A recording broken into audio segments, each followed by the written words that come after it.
Najprej bi s spoštovanjem in hvaležnostjo vsem, ki so omogočili to svečanost, rekel svojo iskreno zahvalo.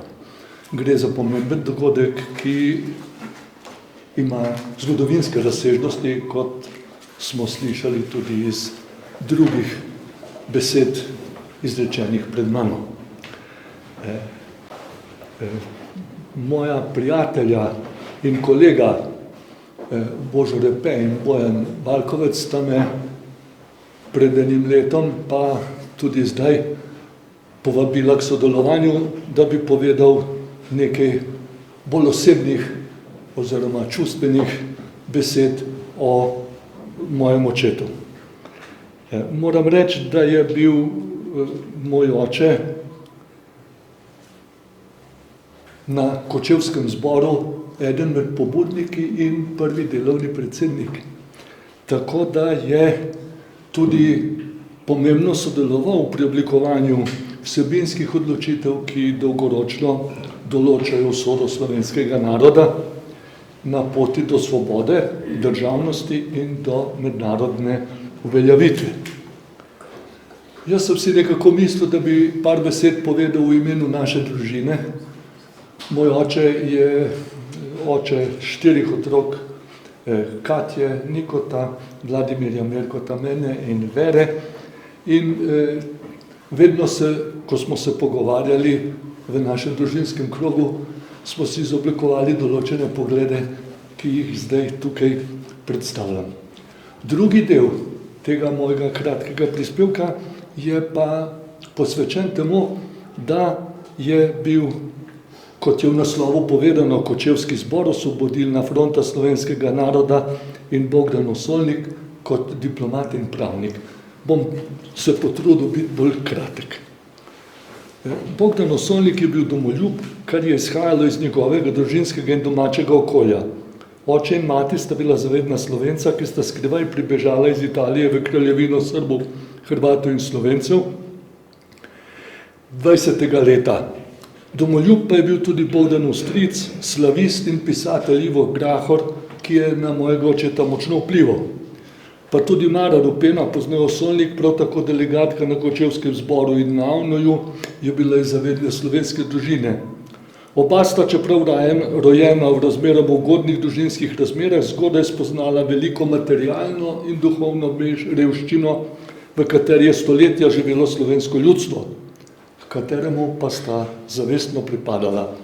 Bila sta Slovenca in pripadnika slovanskega rodu. Zato opredelitev sta se bila pripravljena nesebično angažirati in tudi žrtvovati. Bogdan je bil nadarjen in odličen učenec novomeške gimnazije in razgledan študent prava v Ljubljani. Opravil je vse izpite, pred diplomo pa je moral kot absolvent prava na Aleksandrovi univerzi v Ljubljani v kraljevo vojsko. Zato ni diplomiral. Vseskozi pa je zavzeto preučeval mednarodno pravo in ustavno pravo.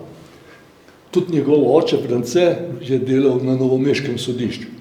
Spoznaval je njuno trajno in nenadomestljivo vlogo v slehernem nacionalnem okolju in slehernem zgodovinskem obdobju.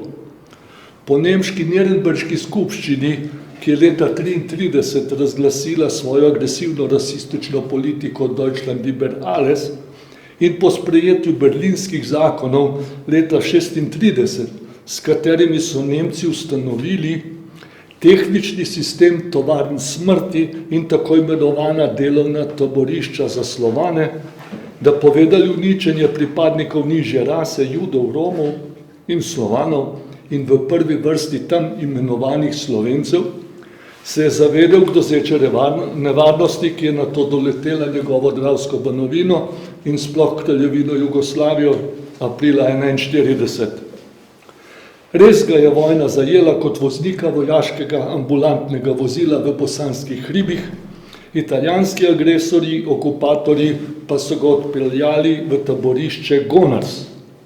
Od tam se je čudežno rešil in se takoj pridružil Osvobodilni fronti slovenskega naroda, to je njenemu intelektualnemu jedru. Jože Rus, Boris Kidrič, Josip Vidmar, Makso Šnuderl, Darko Černej, Marjan Brencel, Edvard Kocberg, Janez Stanovnik, Božidar Jakac in Tone Pfeiffer in mnogi drugi. V njem je zastopal vodilno veljavo mednarodnega prava, tako v osvobodilni vojni kot v obdobju po njej, kar je vidno zlasti pri pobudi, načrtovanju, pripravi in poteku zbora od poslancev slovenskega naroda v Kočevju leta 1943, kjer je bil tudi prvi delovni predsednik, nato pa je bil aktiven član SNOS-a, vodilni član jugoslovanske vojaške misije v okupirani Nemčiji, ter pozneje v diplomaciji in različnih odgovornih vlogah v vodilnih mednarodnih organizacijah.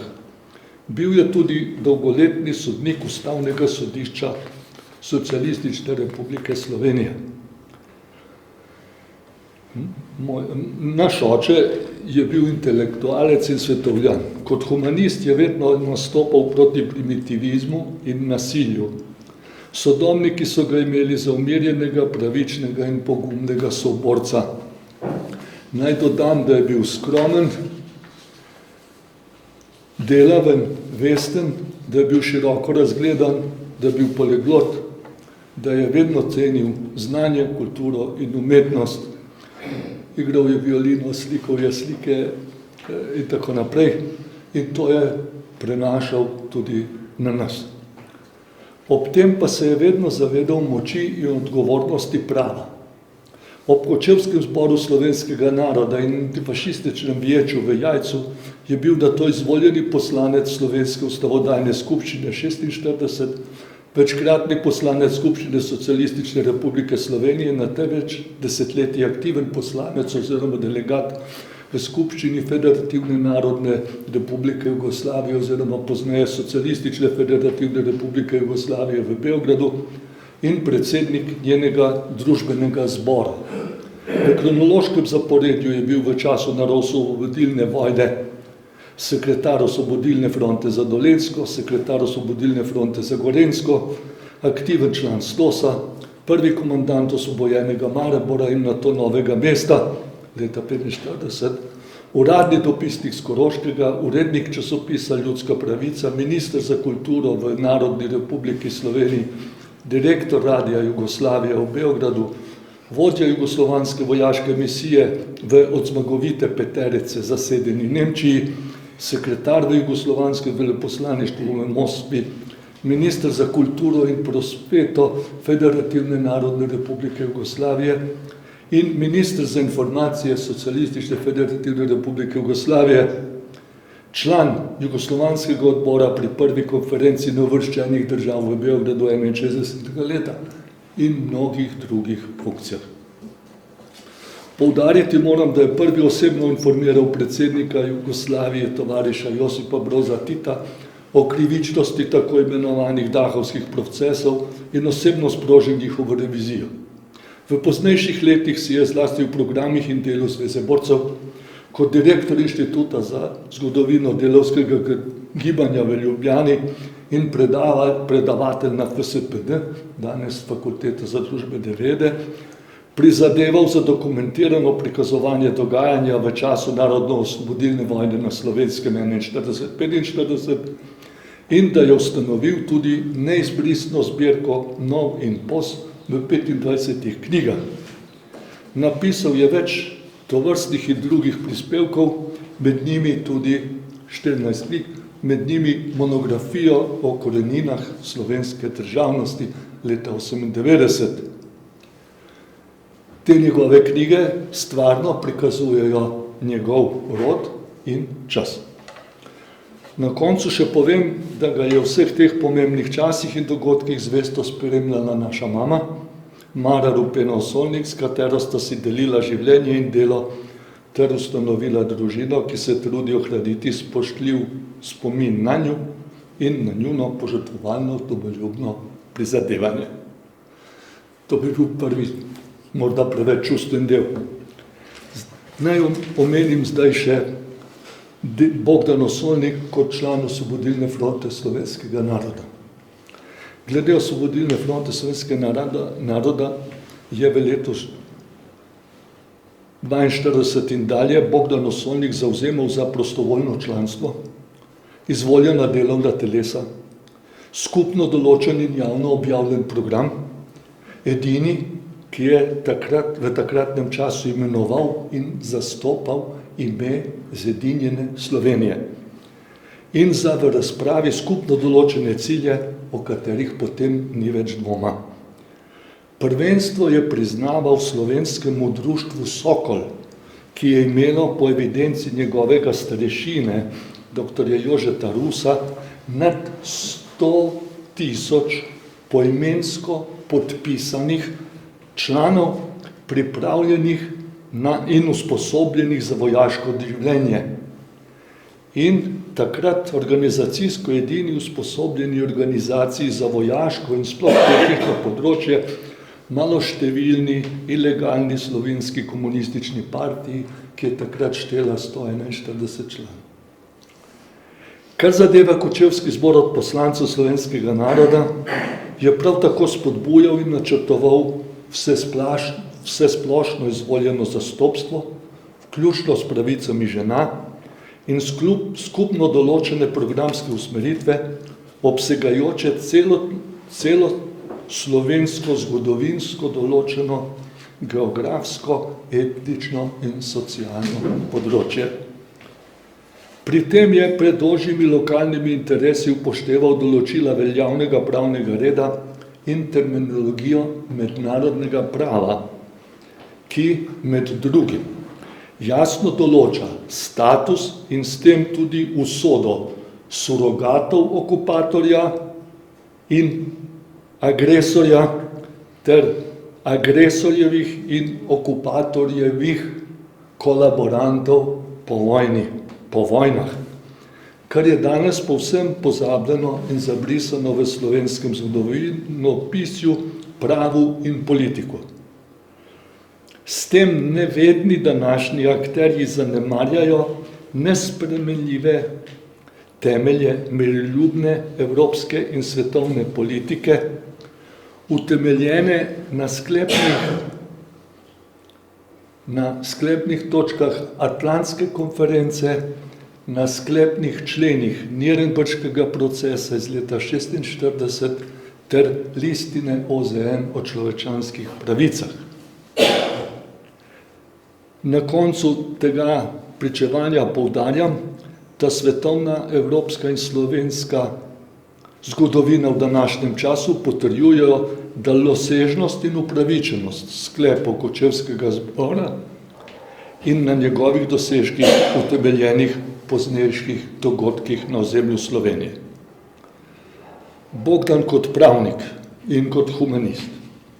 Po osvoboditvi Slovenije od tujih okupatorjev se je Bogdan kot pravnik zanimal za volitve in lastno slovensko ustavo 1946, za vsestransko sotrudništvo v jugoslovanskem okviru ter za soustanovitev Organizacije združenih narodov in njenih teles.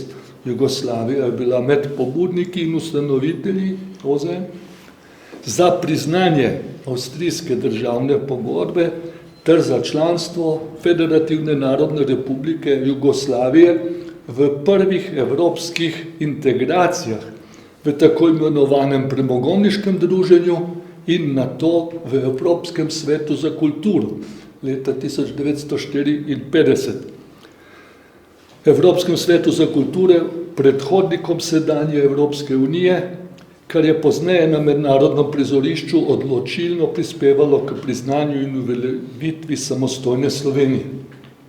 Zavzemal se je za mednarodno enakopravnost in miroljubno sodelovanje v krogu neuvrščenih držav, ki so pod vodstvom Jugoslavije združevale 2/3 človeštva. In tudi v mednarodnih organizacijah, v Združenih narodih, v parlamentarni uniji, v UNESCO in v delu tako imenovane McBrideove komisije za mednarodne komunikacije oziroma za povsod veljavni in zakoni določen pravni red in za vodilno vlogo ustavnega sodišča v njem.